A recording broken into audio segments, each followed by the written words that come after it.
భారతదేశ చరిత్ర. ప్రాచీన భారతదేశ చరిత్ర. హరప్పా నాగరికత, సింధులోయ నాగరికత సుమారు క్రీస్తుపూర్వం 2500లో ప్రారంభమవుతుంది. ఆ తరువాత వేదకాలం, మహాజనపదాలు, మౌర్య సామ్రాజ్యం, చంద్రగుప్త మౌర్యుడు, అశోకుడు, గుప్తవంశం లాంటి గొప్ప శకాలు వచ్చాయి.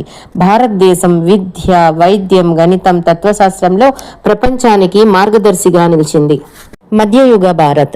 ఈ సమయంలో ఢిల్లీ సుల్తానేట్, మొఘల్ సామ్రాజ్యం, బాబర్, అక్బర్, షాజహాన్ మొదలైన వారు రాజ్యాలు వెలిసాయి.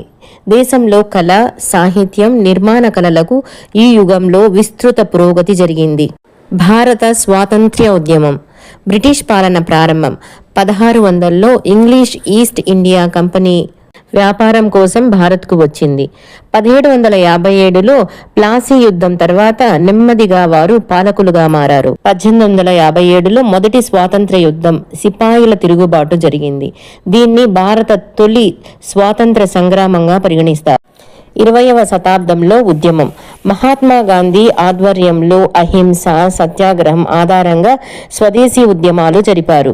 ముఖ్యమైన ఉద్యమాలు చౌరా చౌరీ సంఘటన 1922, సైమన్ కమిషన్ వ్యతిరేకత 1928, దండి యాత్ర సాల్ట్ సత్యాగ్రహం 1930, భారత్ విడిచిపో క్విట్ ఇండియా మూమెంట్ 1942లో జరిగాయి.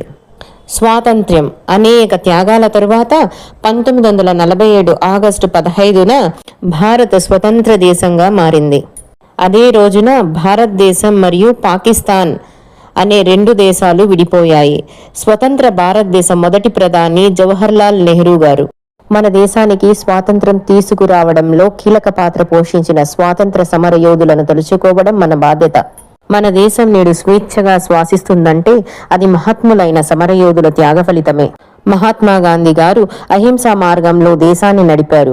భగత్ సింగ్, రాజ్గురు, సుఖ్దేవ్ లాంటి యువకులు తమ ప్రాణాలను అర్పించి జాతీయ గౌరవాన్ని నిలుపుకున్నారు. సుభాష్ చంద్రబోస్ గారు నీకు స్వాతంత్రం కావాలంటే దానికి పోరాడాలి అని చెప్పి ఆజాద్ హింద్ ఫౌజ్ని స్థాపించారు. ఝాన్సీ లక్ష్మీబాయి, అల్లూరి సీతారామరాజు, ఉయ్యాలవాడ నరసింహారెడ్డి వంటి తెలుగు వీరులు తమ ప్రాణాలను దేశం కోసం అర్పించారు. మనం ఆ వీర సమరయోధుల స్ఫూర్తిని మన హృదయాలలో నింపుకుందాం. మనకు లభించిన స్వాతంత్ర్యం చాలా విలువైనది. ఇది మన అందరి బాధ్యత. మన దేశాన్ని అభివృద్ధి పథంలో తీసుకెళ్లడం, సమాజంలో సమానత్వం, శాంతి మరియు న్యాయాన్ని నెలకొల్పడం. ఈ రోజే కాదు, ప్రతి దినం మన మనసుల్లో దేశభక్తిని నిలుపుకోవాలి. మన జీవితంలో దేశభక్తిని ప్రదర్శిస్తూ మన బాధ్యతలను నిబంధనలతో నిర్వర్తిద్దాం. జై హింద్. వందే